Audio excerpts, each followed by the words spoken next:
আসসালামু আলাইকুম, কেমন আছেন সবাই? আশা করি সবাই ভালো আছেন, যে যেখানে যে অবস্থায় আছেন ভালো আছেন। আর দেশের যে পরিস্থিতি ছিল আজকে অনেক দিন পর্যন্ত, যাই হোক আজকে দুপুরের পর থেকে মনে হয় দেশের পরিস্থিতি একটু নর্মাল হয়েছে, সবাই স্বাভাবিক জীবনযাপনে হয়তো ফিরে আসতে পারবে। আশা করি সবাই আল্লাহর অশেষ রহমতে স্বাভাবিক জীবনযাপনে ফিরে আসুক, আর যাদের সমস্যা তারা যেন খুব দ্রুত সুস্থ হয়ে যায়।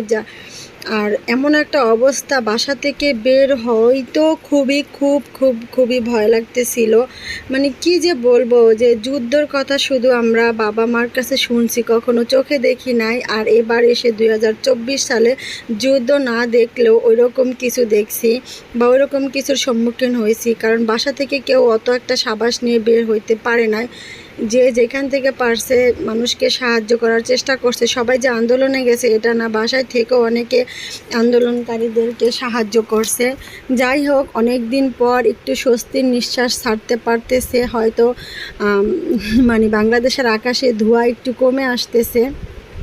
যাই হোক, সেনাবাহিনী ওনাদেরকে সাহায্য করতে বলছে, সবাই সেনাবাহিনীকে সাহায্য করবে এবং সেনাবাহিনীও দেশের পরিস্থিতি নর্মাল করে নিয়ে আসবে। আশা করি সবাই ভালো থাকবেন। আল্লাহ হাফেজ।